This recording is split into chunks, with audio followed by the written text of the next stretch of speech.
Welcome to Thundering Legion, a podcast by and for Armed Forces members covering apologetics, interviews, and news and events from a Christian perspective.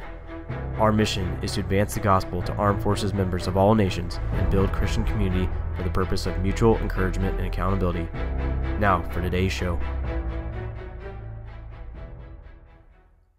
Hey everyone, thank you for joining us for today's episode, where we're going to interview Joshua K. McMillion, a father, servant leader, combat veteran with over 16 years of leadership experience serving in the Army.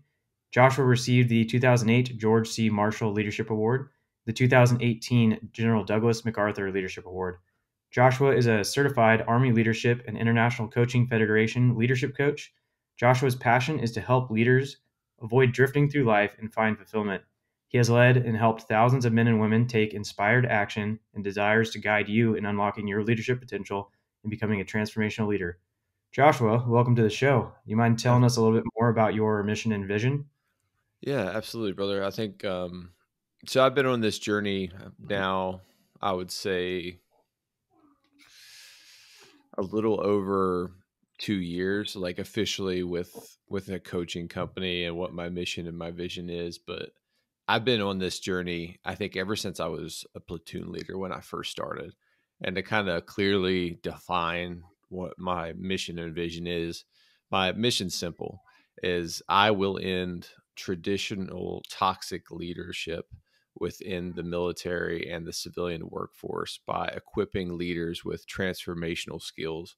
Then I can kind of go in, if you want me to define what I call transitional leadership styles. But my vision is, so I'm still active duty military. And I think part of building a vision is that it should do two things. It should scare you and it should inspire you at the same time. And I landed on a number of what scares me and what inspires me, and that's 1,000,000. So I've seen the cost of toxic leadership in both the military and the civilian workforce, especially where I'm at right now. And I refuse to allow those transitional leadership practices to shape future leaders. I see a leader, you know, how you joined the Air Force when you first started, and when I joined the Army, we're uncarved blocks. And the lessons that we learn from leaders, either good or bad, mold us into the leaders that we become. So I will impact 1,000,000 lives in the next 10 years by equipping leaders in both the military and the civilian workforce with transformational skills that I learned, some through the hard way. And those leaders will multiply value into their workforce and ultimately create what I like to call, because you'll learn about me as I'm an acronym wizard. So PALS, so purposeful, accountable leader, because that kind of just always stuck to me is like, what am I trying to build? I'm trying to build a PAL, right? Like a purposeful, accountable leader. But that's my mission and that's my vision. So how do you define leadership, and what's the difference between transformational and transitional leadership? Ooh, that's probably like a 15-minute convo right there. So that's two double questions. All right. So leadership is one of those definitions that isn't inherent to any specific branch of service. But through my studies, reading a lot of books, one of my favorite authors, and if I can't say it enough, is John Maxwell. So he was a pastor before he even started into this whole leadership coaching and entrepreneurial space. And he's written like 90 books. Like he just has like the fire of the Lord inside of him, where he just continues to produce amazing books. They're not bad quality books. They're just amazing books. And then I started noticing a theme. So in terms of the Army, right, like where I was raised, and I'll read it to you kind of verbatim, ADP 6-22, the Army defines leadership as influencing people by providing purpose, direction, and motivation to accomplish the mission and improve the organization. And then I read the Marine Corps. So the Marine Corps published in 1980 from General John A. Lejeune, the sum of the qualities of intellect, human understanding, and moral character that enables a person to inspire and control a group of people successfully. And then it gets down to John Maxwell, someone that I have a high level of respect for. Leadership is influence, nothing more, nothing less. And I continue to see that theme. So how do I define leadership? I define leadership as one word: how I want people to feel and inspired. So I see leadership as being able to inspire people, because it's a journey. It's not a destination. And as a leader, that's the hardest thing to do, I think, to get extraordinary work out of people, is not influencing. To me, influencing sounds like it's manipulative in a way. And I never want to be manipulative or come off manipulative. So I need to inspire you. I want to motivate you to do the best work possible so you can see where we're trying to go. And there's a good friend of mine, George St. Pierre, and I think you're going to have him on the podcast. He always talks about alignment: head, heart, and hand. So the 3H rule of what I like to talk about. If I can help you see it, head, and if you can feel it in your heart, then your hands are naturally going to want to do the work. So that's what I define leadership is inspiring, creating head, heart, and hand alignment. So you want to go do the best job possible, not because you need to, but because you want to. And I think it takes three things to be a great leader, to move from ordinary to extraordinary. Three components, and I call it PRO, if you want to be a pro leader. So here's another one of my acronyms. So I think first is proficiency. Wherever we're at within our career, we have to understand that there's tools that we have and how to implement those tools. So I use it kind of like in the lens of an infantryman, of where I'm at right now. I have an arms room full of different tools that allow me to get the desired end state, right? So if, just use this example, if I'm in a firefight and there's troops in the open, then I'm probably going to naturally use maybe my 60 millimeter mortars and figure out the setting. But the difference between a great leader and an ordinary leader is that they understand the tools at their disposal, and they allow their team to maneuver those tools and use them. So the great way of thinking of it is that a leader is a lake. I'm a mile wide and a foot deep. I understand all the tools at my disposal. I understand how I should use them, but I don't have to understand how to actually implement them. That's what my team members are for. They're wells. They're a mile deep and a foot wide. So kind of understanding proficiency, being proficient at your job, and then going to our reputation. Reputation is probably one of the most important qualities that a leader can have, because it takes a lifetime to build up your character and your reputation. Like where I'm at in my career right now, 11 years in, and I'm so intentional with the language that I use now, what I put out, because I'm putting, my coaching stuff out, why I'm having a successful military career. And I never want those to come across as interfering with each other.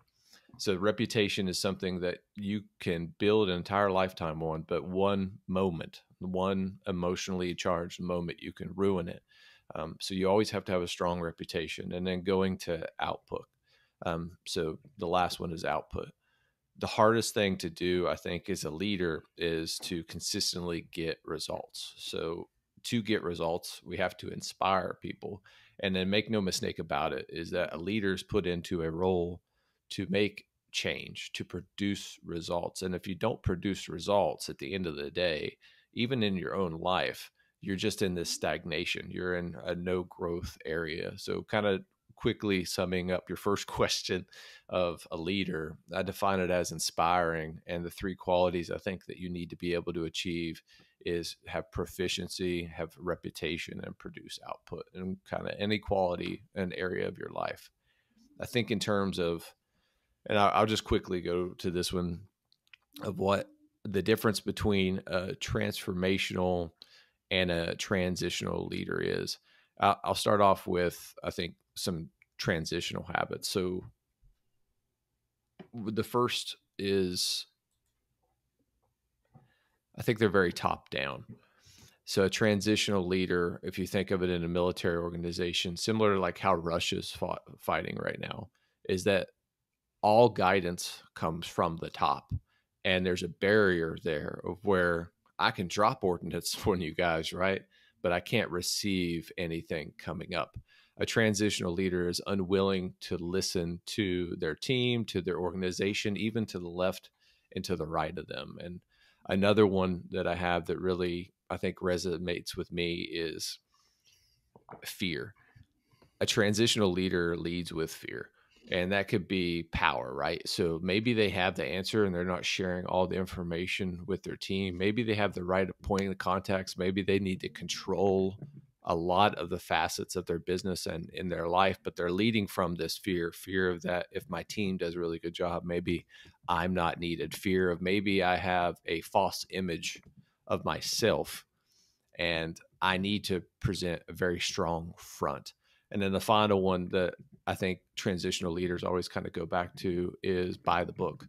So you have to be able to live in the gray, I think, in leadership and in life, right? Like no perfect scenario is by the book.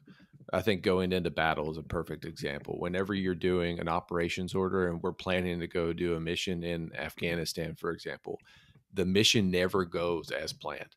Soon as you step off, Murphy will strike and you're going to have to encounter obstacles. But that's all life is, man, is like have a plan, have a vision of what you want to take, but then grow as life hits with those curves. But a transitional leader at the core of it sees people as objects and they use them as objects to manipulate their agenda to continue to grow on the ladder. And Galatians, I think 6:9, I wrote this down before the podcast, is let us not become weary and doing good, for that we will reap a harvest at the proper time if we do not give up. So I think that's the pivot point in the mind of a transitional leader and a transformational leader. A transformational leader is a shepherd. They help people create head, heart, and hand alignment. They live in the gray.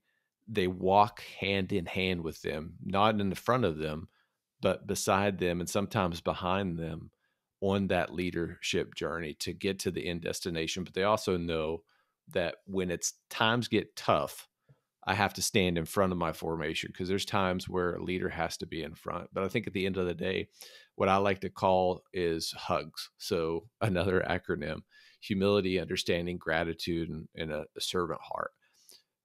Transformational leaders have humility. And I think humility is something that you can't just inherently have. You have to go through some pretty terrible life experiences to build humility, which is a double-edged sword because you have to go through pain to learn it. Understanding, empathy, letting go of your ego and being able to connect to someone on an emotional level. Gratitude is the hardest thing, I think, for people to really understand, because it's easy to be grateful when times are great. When you're getting paid, when you got a job, when you're losing weight, when you got great family relationships, it's easy to be grateful in great times. But it's hard to be grateful in poor times. And that's the true definition, I think, of gratitude, is learning to be grateful for what you have and what you just went through, because the experience is invaluable. Some of the most important lessons that I've ever learned, I got kicked in the teeth, but that's where the wisdom comes from, because when you gain that wisdom, you carry it forward with you, and then you can implement it so you don't come over that again. So there's 4 types of obstacles in the military, at least in the Army: block, turn, fix, and disrupt. Life is full of obstacles. But when you can learn to overcome those obstacles, that's where you can get gratitude. And the servant heart is not having an agenda, but being open to give people first, give to people first, and then fill up your own cup. So I think a good way of thinking about this is every morning I wake up, I get up at 4 a.m, but I do it from a position of that I'm filling up my cup so I can go into work and I can go be an intentional father, and then I can pour myself into them throughout the day. And a great idea of whenever I was in command and I had a new tasker or a new mission, if you're asking yourself, who am I here for versus what am I here for?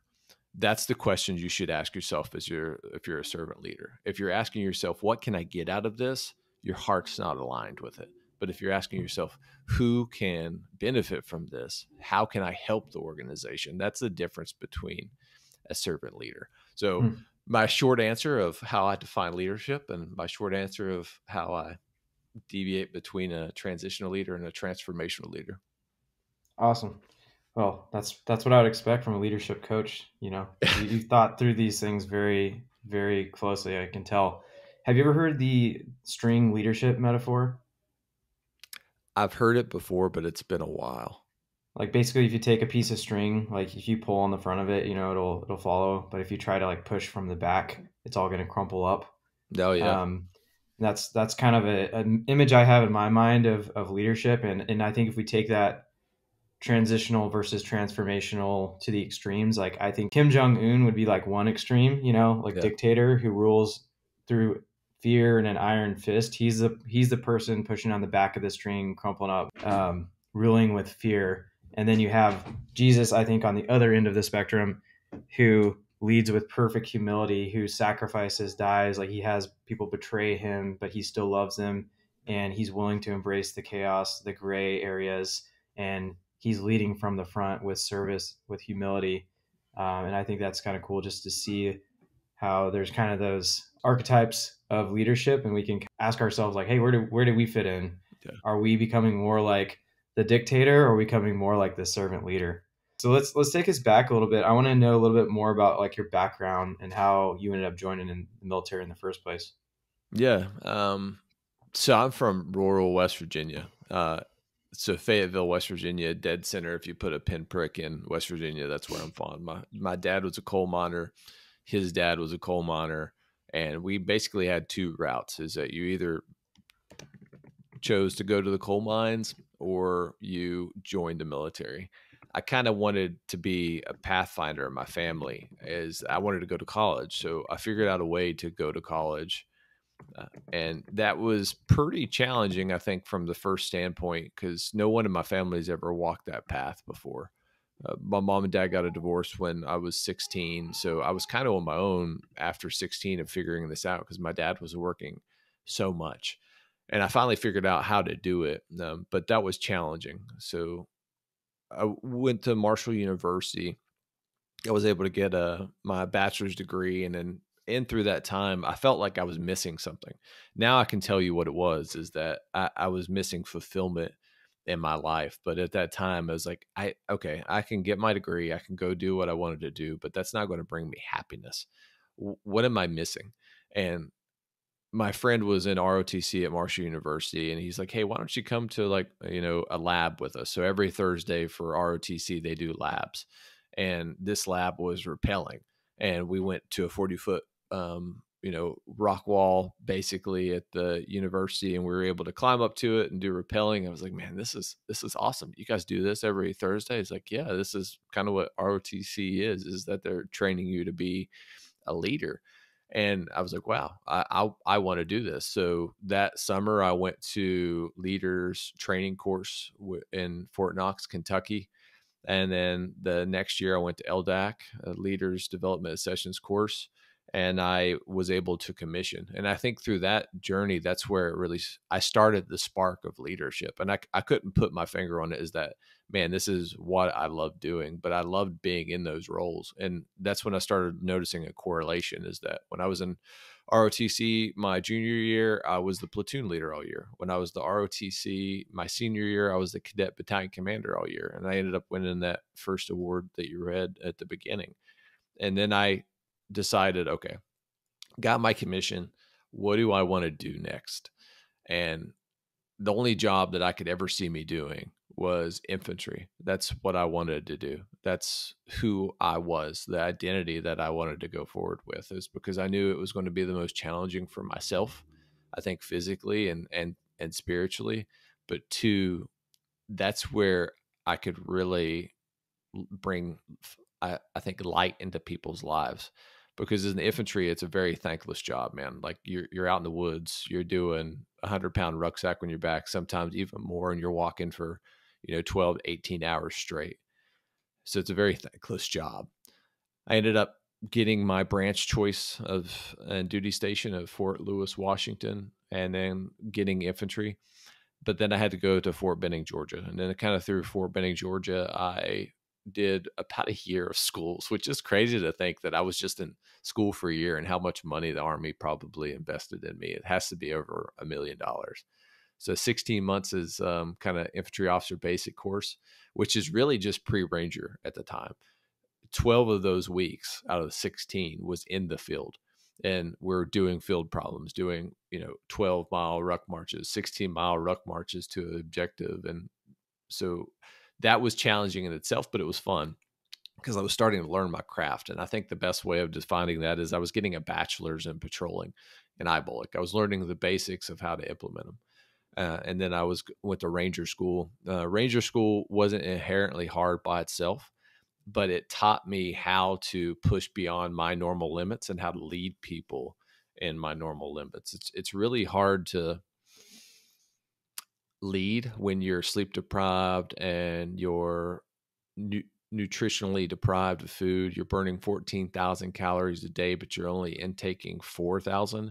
You have to go to a place, I think, mentally of extreme discipline to be able to push through that. But then when you get to that point and you can control yourself, how do you lead other men and women that are sleep deprived and neutrally deprived in the same kind of boat? It's hard to do. And Ranger School taught me that. Nothing that we did was amazingly hard or difficult, but it taught me how to lead people. And I think kind of going to scripture, and you know this about me, Proverbs 16:9, it's something that I kind of always go back to, is that you can make your plans, but the Lord determines your steps. And I think everything that I've done up to this point, I was making the best decisions at my time, but I'm starting to notice correlations. I've always chose leadership roles and I've always chased hard things. And I think that's a reason, right? That I'm put on this earth for a specific purpose and a specific intent of what God's gifts and strengths are for me and how I can kind of help bring light into the world. And I wrote this one down too, is Matthew 5:14-16 is, you are the light of the world. And this is probably my favorite scripture out of every one. This is by far my favorite. A town built on a hill cannot be hidden, nor do people light a lamp and put it under a bowl. Instead, they put it in its stands, and it gives light for everyone in the house. In the same way, let your light shine before others, that they may see your good deeds and glory your Father in heaven. And that's one thing that I always try to go back to. I always want to be the light. And then I had a very humbling experience. And this is where I learned humility. Telling you earlier in the podcast is that you have to usually go through some pretty traumatic things. The battalion that I deployed with, 4th Battalion, 23rd Infantry Regiment, Kandahar, Afghanistan, Maywan, Afghanistan, RC South.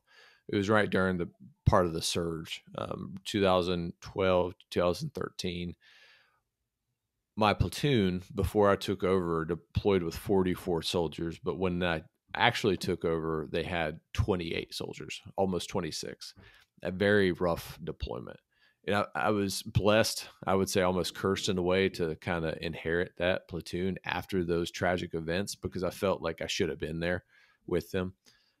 But it was a very humbling experience, because before I took over that platoon, my first interaction with that platoon was meeting them at Sergeant Rodriguez's memorial. And if you've ever attended a memorial, soldiers memorial in garrison, it's emotional. But if you've ever attended a memorial in combat, it's a different experience, because it's usually like right after the fact. And it's just a deeply emotional experience. The company commander at the time could hardly get a word in because he was crying.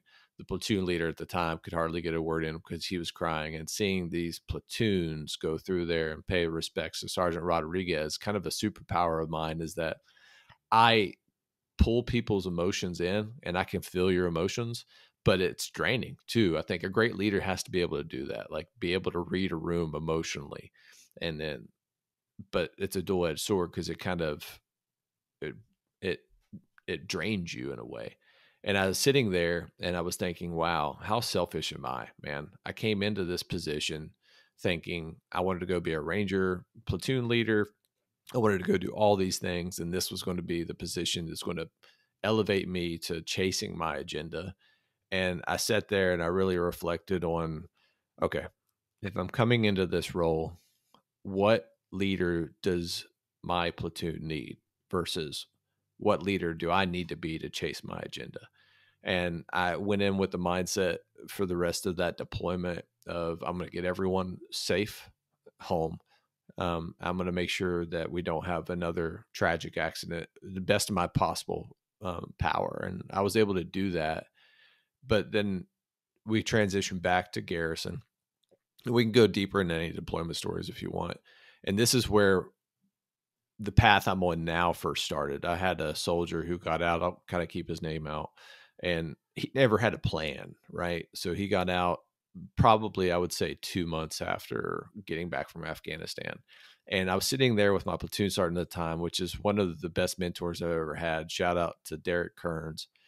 We're like, hey, man, what do you want to do when you get out of the Army, right? Like, what's your plan? Like, you have to have a plan, man, because if you don't, you're going to go back there and you're just going to live in this like state of drift. And he didn't have one. What he wanted to do was be a heavy metal guitar player. I was like, I love the enthusiasm, bro, but your chances, the probability of you doing that is slim to none. And probably about 4 months after getting out of the Army, he overdosed on alcohol. And man, that was such a kick in the face because he was my RCO and we spent so much time together. He was such an amazing young man. And that really struck me to my soul. Because I know what it's like to lose soldiers in combat. Yeah. But when you lose a soldier in garrison to, a completely tragic accident, something that could have been prevented, then you feel like, man, I'm failing as a leader.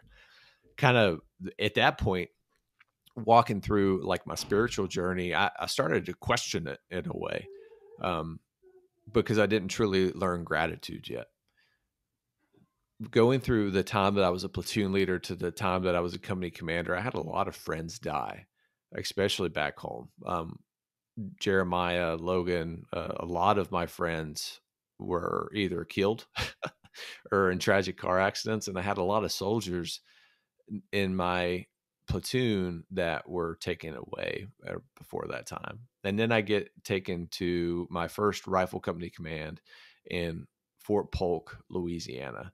And I had 2 tragic accidents that shook me to my core, but reignited the faith that I have now. Relit that fire, brought the light back into my life. The first one, we'll keep their names out, one was a tragic car accident. And I'll never forget the night before that, we were doing an air assault training mission. And the whole platoon was there. And I was just berating them of how they should have done this better. And the last words I had to that young man was so negative, it still makes me emotional to think about. Fast forward probably four months after that, 2 months after that, I can't remember the exact time. I'm in Iraq. I'm doing change of command inventories. And the worst thing you can have as a commander is to get a SIR classification 6. So a SIR classification 6 means that there was a death in your company, a serious incident that resulted in a loss of life. I get another one. And man, I'm thinking, man, I am failing as a commander. I'm failing my team. Same thing, a tragic accident. Both of these soldiers were taken away from rural West Virginia. I'm from rural West Virginia. And there's only so many times in organizations that you have soldiers from West Virginia. It's such a small populated area, but they were so close to where I was. They were so close to how I grew up that I was like, man, this is either coincidence or something else.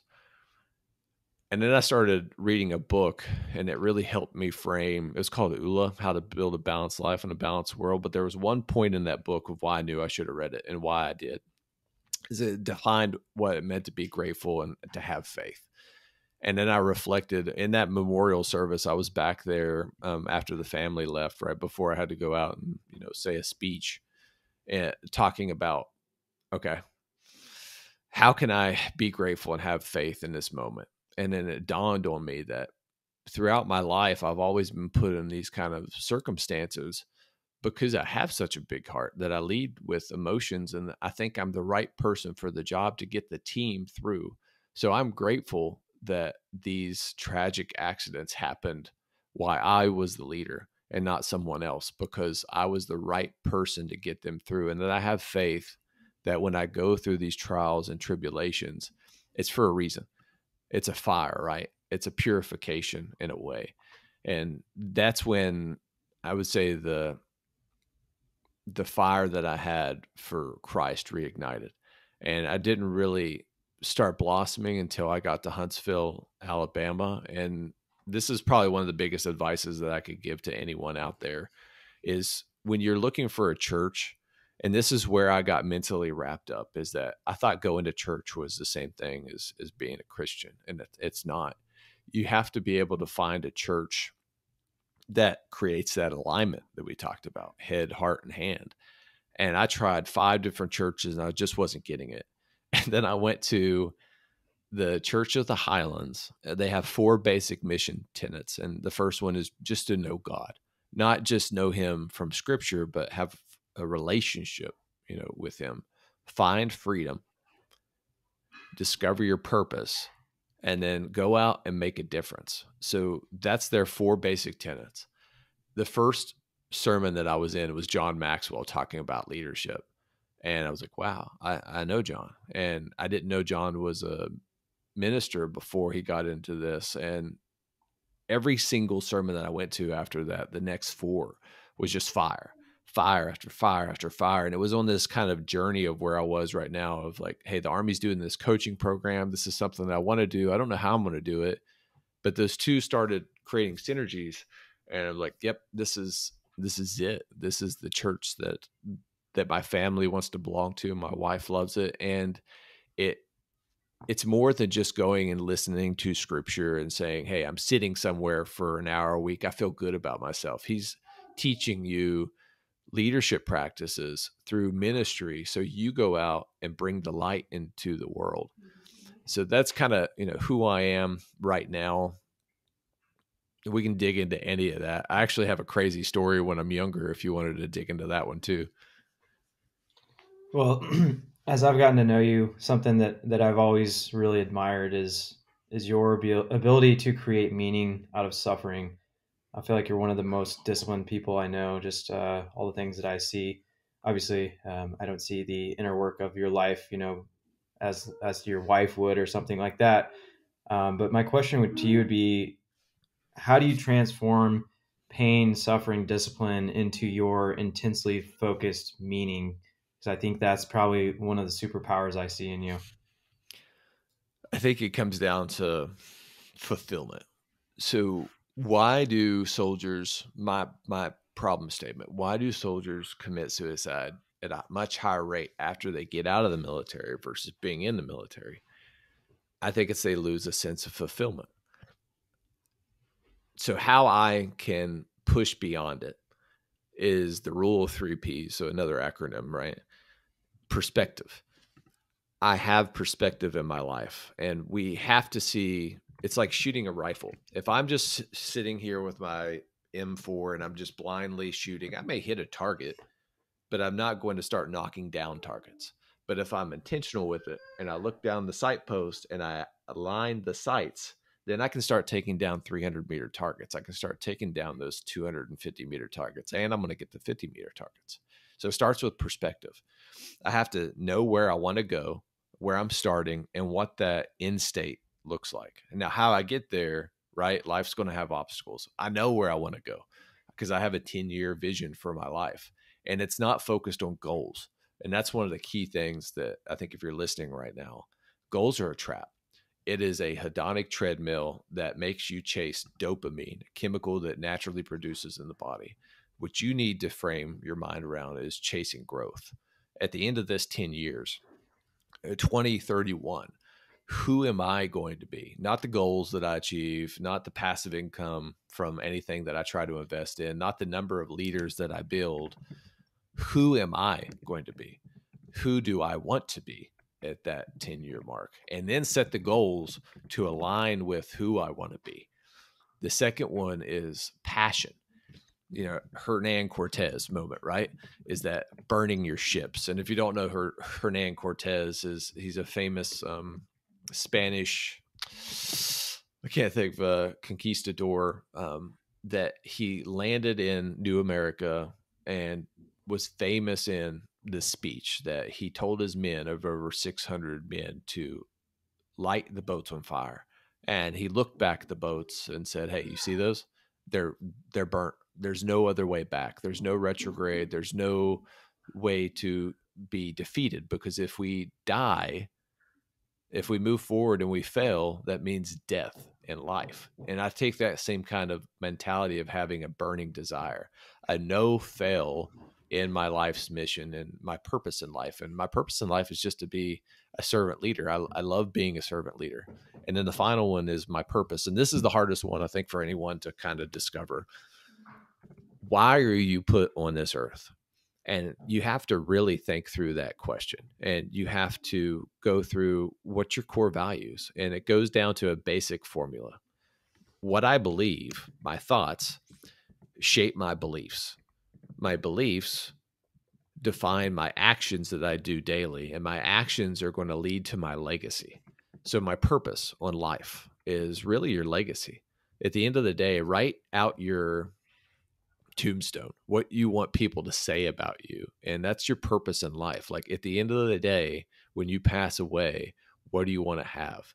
So I kind of go back to those 3 P's. Is what the way I'm able to do it is I have a clear vision for my life of where I want to go. And I use my passion and my purpose connected together to help me achieve that vision. And when life hits, which it will, I have momentum.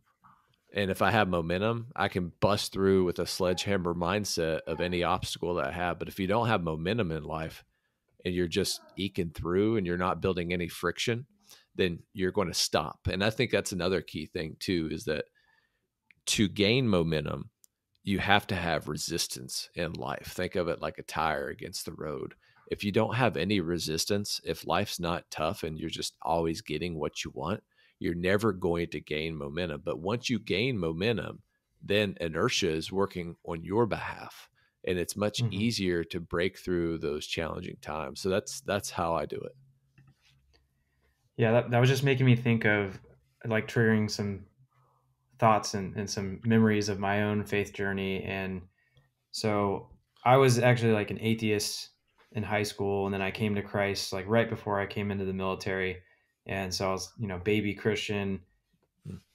But like during that time in high school when I was really just kind of aimless, I found myself, and my brother was kind of we were both in the same boat here, but we were really kind of running away from God, but we were really into the self-help stuff. So like I was reading all the self-help books, like subscribed to all these podcasts, like doing all the life hacks, doing all this stuff, just ultimately it was all like selfish ends that I was pursuing.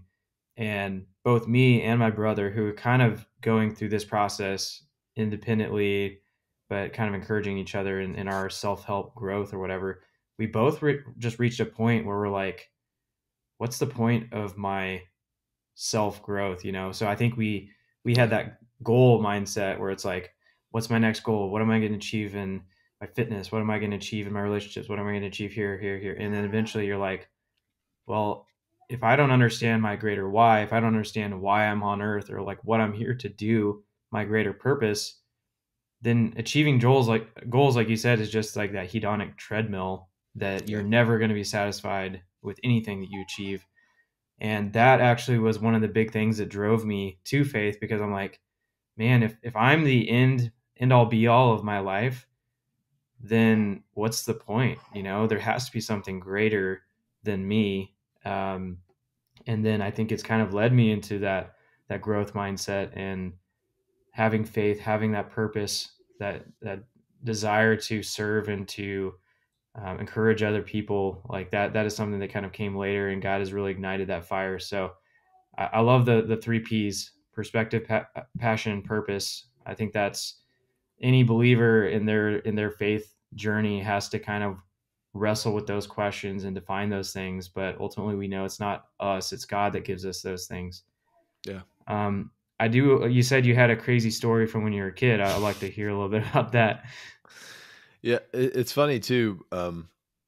Because as you go through this journey, and I know Trevor, you have the same thing, like when I journal, these stories just pop back up in my mind. And it's funny that I totally forgot about this. So when I was young, I say young, I think like maybe in the second grade. So what, I was like 8 or 9 years old, I almost died. Like technically I died. So I had my tonsils removed. And when I had my tonsils removed, they had this experimental surgery, which wasn't like actual like sewing stitches. It was laser sutures. And in the middle of the night, I was dreaming. Dreaming. My grandfather passed away probably 2 years before, Grant McMillion. And he comes to me in my dream and he tells me, Josh, you need to wake up. And I'm looking at him as like, Grandpa, like vivid, like this is a vivid dream. And I'm 36 Hmm. years old and I can still remember it today. And it's like almost an aura of white. I can't remember what the background was, but like almost an aura of white behind him. It's like, Josh, you need to wake up. And okay. And the next moment I woke up and then I sit up in my bed and then I just start vomiting, but I didn't know what it was. I was throwing up. So I ran to the bathroom and I start vomiting and I turned the light on and it looked like a freaking murder scene. It's Hmm. blood. I'm just hemorrhaging blood because the sutures in my throat opened up. And my mom rushed me to the hospital, amazing woman. I love my mom so much that she got me to a hospital that typically takes probably 20 minutes and like 7 minutes. And I'm talking through like rural West Virginia. If you've ever Hmm. drove through there, that's she deserves the Penske Cup or something for that. And I get to the hospital, they get me in a stable condition of where I stop hemorrhaging. And it's like almost lost a third of my blood or something crazy like that. She was slapping me because I thought she was being so mean to me. She's like, Josh, you can't go to sleep. She's just slapping me on the car ride. And Hmm. I look back at it now, of how fragile life is. And it kind of goes to Hmm. my mantra in life: every day is a gift. I'm not going to waste mine. And it literally at 8 years old is where that mantra started, all the way through Afghanistan, kind of going through the toil and the pain points that I've had to go through up till my life. But that's really where my faith journey started. It's Hmm. having such a deep connection, and it's almost, supernatural in a way to explain. Is my Yeah. grandfather passed away, such a vivid vision, and then seeing how fragile life truly is, and that, okay, I'm here for a purpose. I'm going to find what it is.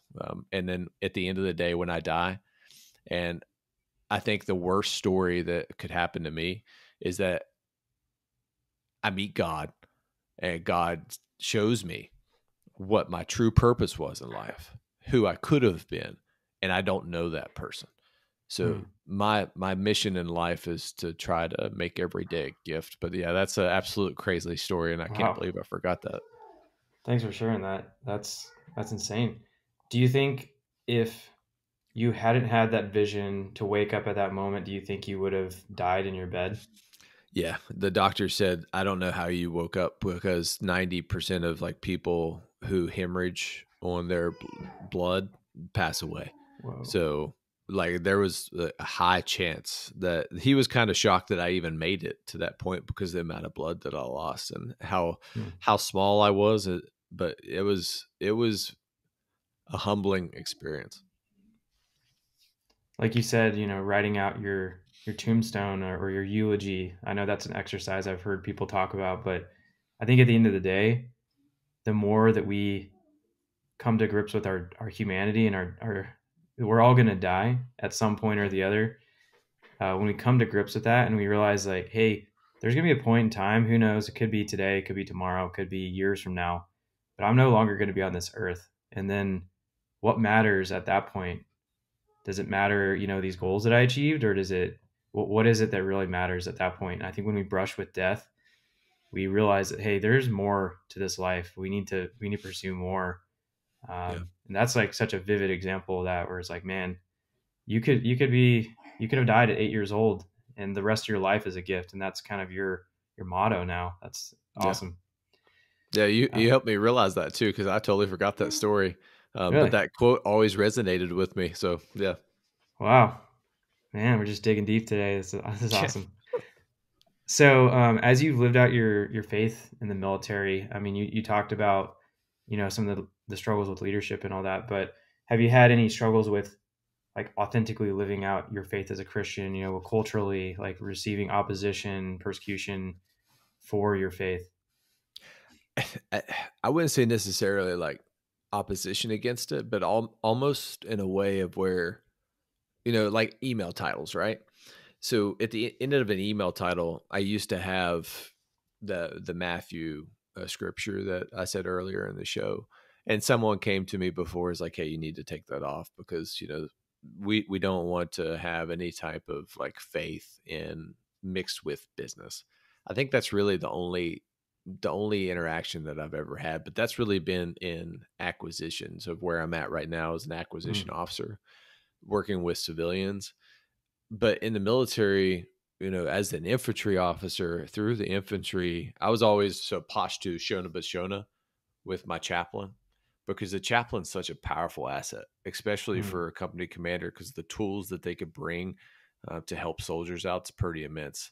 And I've been blessed from that perspective, is that I've always had amazing chaplains, and I've always had amazing battalion commanders that supported those types of programs.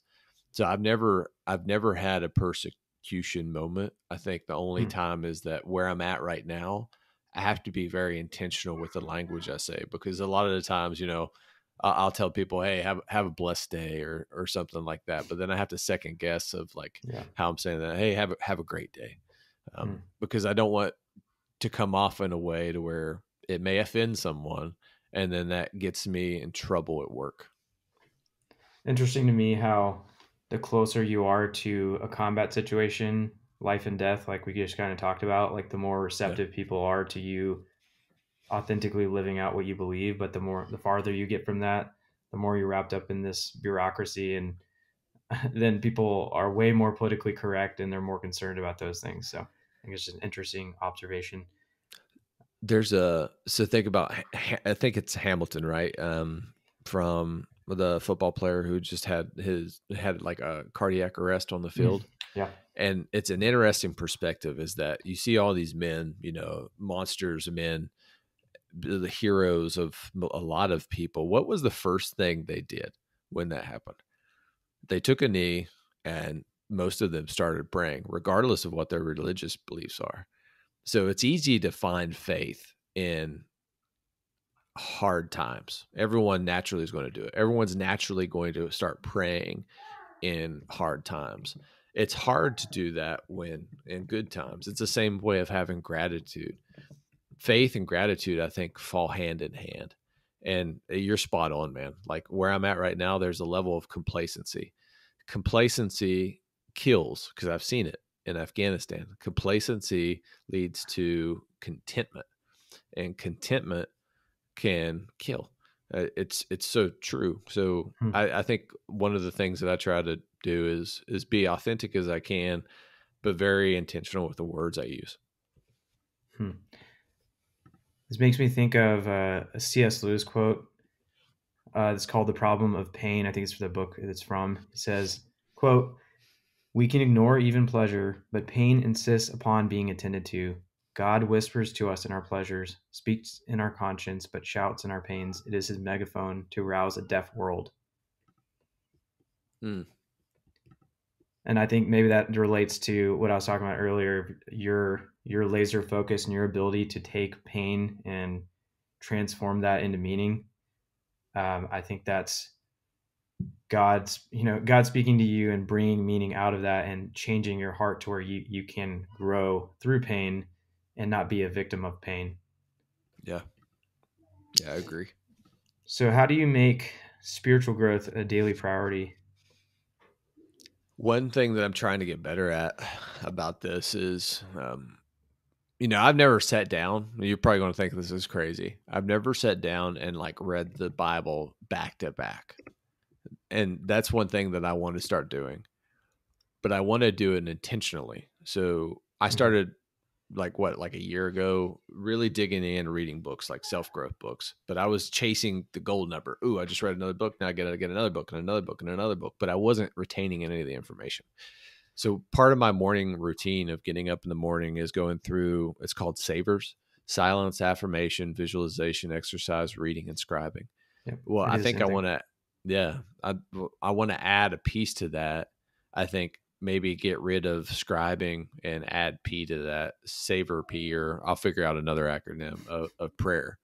So what I'd like to do is read scripture and then reflect on that through my silence, and do that in the morning, because I think that's going to be very powerful. And it's funny because one of the sermons that we just had, he kind of talks about prayer in a way of where it shouldn't just be, at the end of the day type thing, is that it should be something that you're always doing. I think Ephesians 6:18, and pray in the Spirit on all occasions with all kinds of prayers and requests. With this in mind, be alert and always keep on praying for all the Lord's people. And I think that's one of the issues that I need to get better at, is that, I do I guess like the prayer 101 right before I go to bed, when I'm putting my kids to sleep, like we do prayer, but I need to get better at being more intentional with it, of being in the morning. And I think of doing that is reading scripture and reflecting on it quietly in the morning. Yeah, something I'd challenge you is I think overnight we leak truth and we also kind of drift from our identity. And that's something that I really try to be intentional about every morning before I check my phone for the first time in the day, because Mm. as soon as you check your phone, the chaos of the world breaks into your life. So I try to take a few minutes before I go there to just really intentionally pray through, like, what is my identity in Christ, and really like recenter myself for the day, because like you said earlier, we can't live apart from who we believe we are. Yeah. And first we got to know who God is. That's why we read the Bible. And then, in reference to who God is, we as his creation, are defined by who God has made us to be. So that's something that we have to just reaffirm and just reflect on every morning, so that we can authentically step into the day. And then in terms of reading the Bible intentionally, I know a lot of people kind of read cover to cover. I did a couple years where I read through the whole Bible, but I did a plan. It was like 5 days a week, and it would be some Old Testament, usually a Psalm or Proverbs, and then a New Testament, and they would kind of link them together. But I think that's something that's been so cool to me, is to see, like, you read something in Hebrews and then you go back and you read about it in Leviticus or something, and you see how like the whole Bible is so amazingly interconnected. It's not just a bunch of little random snippets, but it is like it's a divinely interconnected story, like the meta narrative of Scripture: creation, fall, redemption, restoration. It's telling one larger story. So I think if you read chronologically through the whole time, sometimes it can be harder to connect the dots and see like how really connected the whole story is. Yeah. So when you are reading the Bible, and especially if you're going through times of difficulty, like, what are some books you kind of naturally go to for encouragement?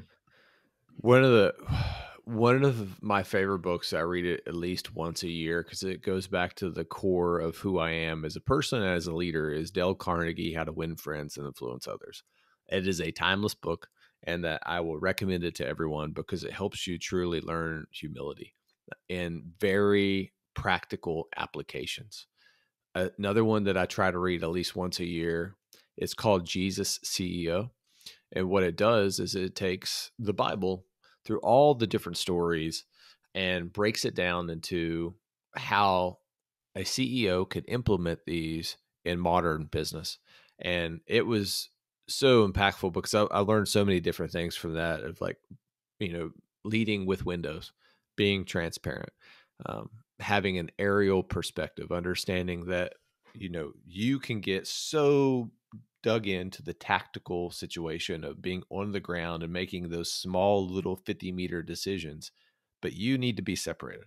You need to have an aerial perspective, pull yourself up into a strategic level, see the entire battlefield from the high ground, where you are, where you want to go, and help your team direct to get there. Hmm. I I'll have to think, check that one out. let's see, what other book Any books of the really helped Bible, me or out? like stories or anything from the Bible that particularly resonate with you?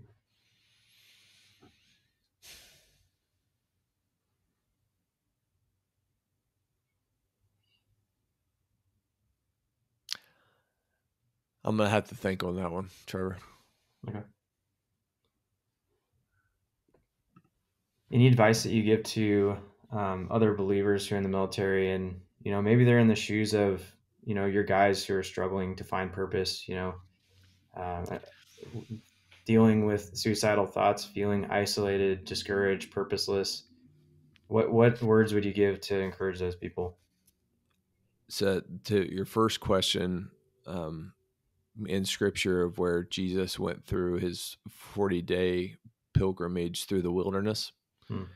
that to me kind of strikes me to my core of what life is that Hmm. you have to enter your own wilderness. You're going to be given with temptations. You're going to be people are going to try to manipulate you.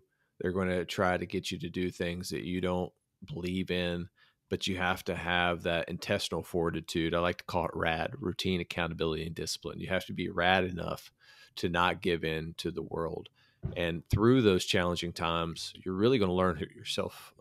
So that the second question, the one thing that I could leave people with that are kind of struggling with mental illness, depression, suicide, there are so many groups out there, man, that can help. So one that I really love, if you're a combat arms, is called Wild Ops. And what they do, kind of tied to the wilderness piece right there, is that they pull you into a operation going fly fishing or fishing somewhere in the continental United States for a week. No cell phone, no internet, just you and your brothers, and a system through Christ to help heal yourself. They literally take you into the wild and you go on your own wilderness journey. And I love them, and I have not been as intentional with them as I need to be because my work right now, I just can't go do it. But I want to volunteer at least once a year to help out with that. But the biggest advice that I could give to anyone is you have to find your formula for fulfillment in life. And in order to do that, it takes quiet reflection. That's the secret. You have to create time to think, and you need to think well. It's easy to think about, all the good things that we have in life, but it's hard to really dig in and learn through the experiences that shaped who we are, because that's what shapes our beliefs, our subconscious beliefs that we go throughout our day, our core values that help us make decisions in very challenging scenarios. I have a set of core beliefs that I always go back to that helps me make through.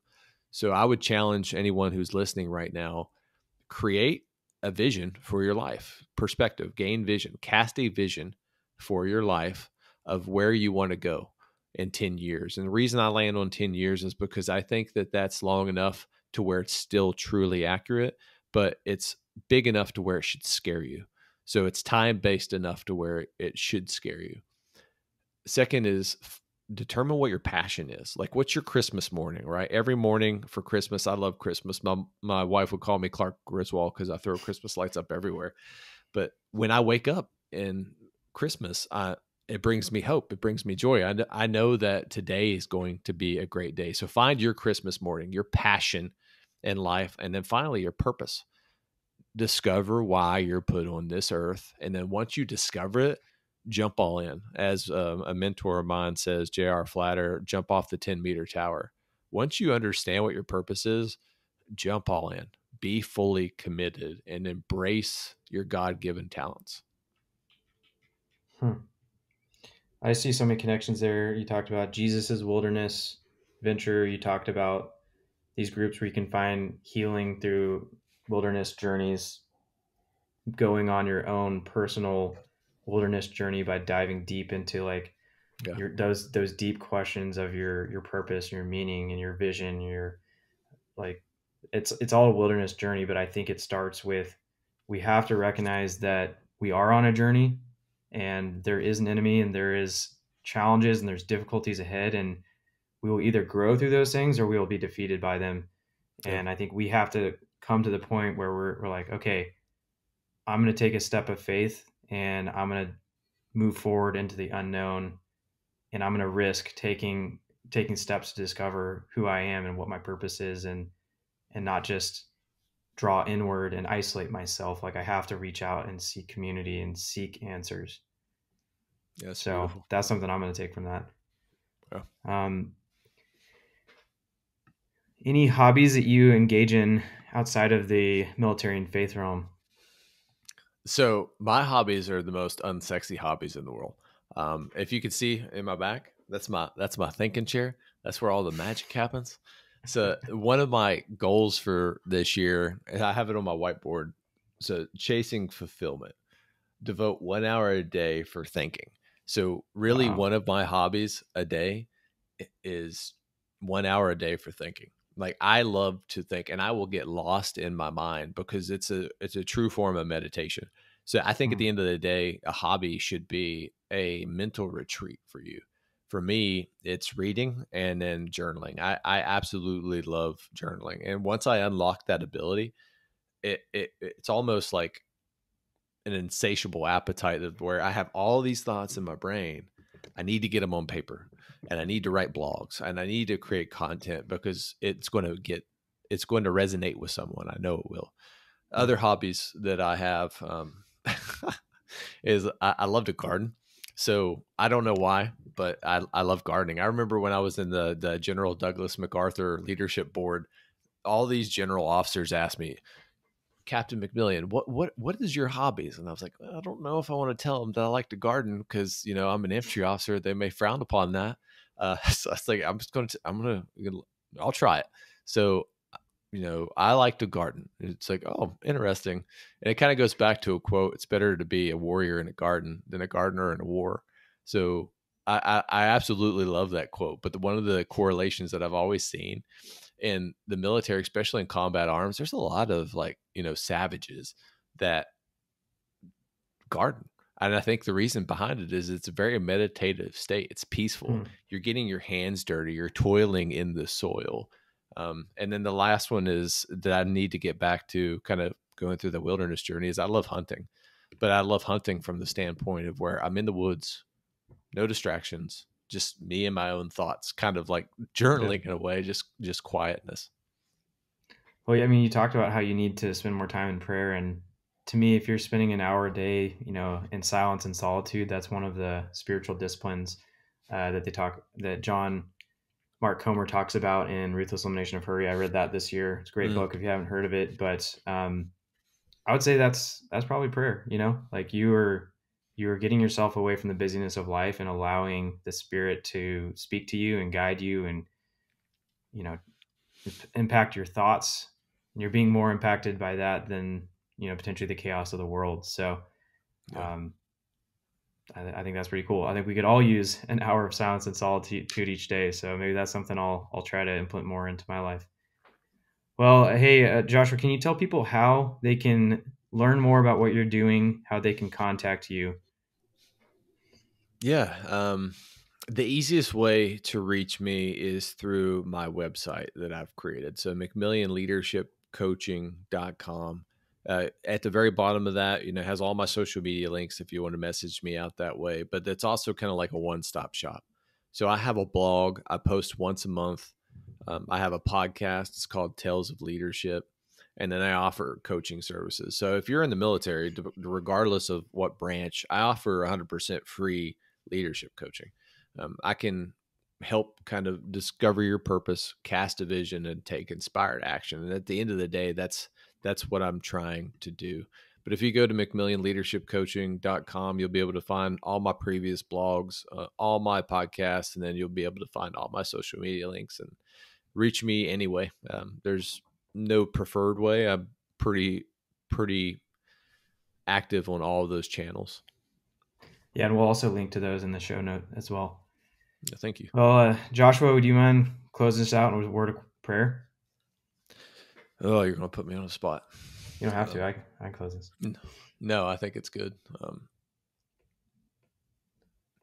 I say, Lord, give us strength to overcome temptation and allow us the clarity to discover our purpose on earth and bring you glory.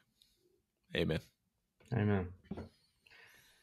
Well, thank you for joining us, Joshua. So, man, this was an awesome podcast. I think one of the coolest things was just hearing that story about when you're 8 years old and seeing you realize that like your catchphrase of each day is a gift, like it links back to something that happened to you so long ago.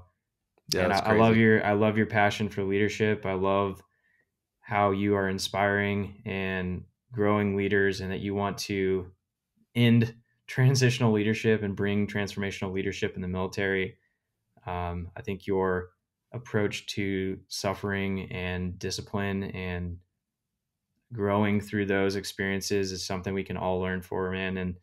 And that, the things like silence and solitude and gardening, like, you're a warrior, but you also take time to really think deeply, and that's something I think we can all grow in. So, and those are some of my big takeaways from this conversation. But dude, thank you so much for coming on the show, and hopefully we'll do this again soon. Yeah, absolutely, brother. Thanks for listening to Thundering Legion. Don't forget to subscribe, leave us a rating and review. Please share this episode with another Armed Forces member who needs encouragement in their faith. Thanks for listening. We'll see you on the next episode.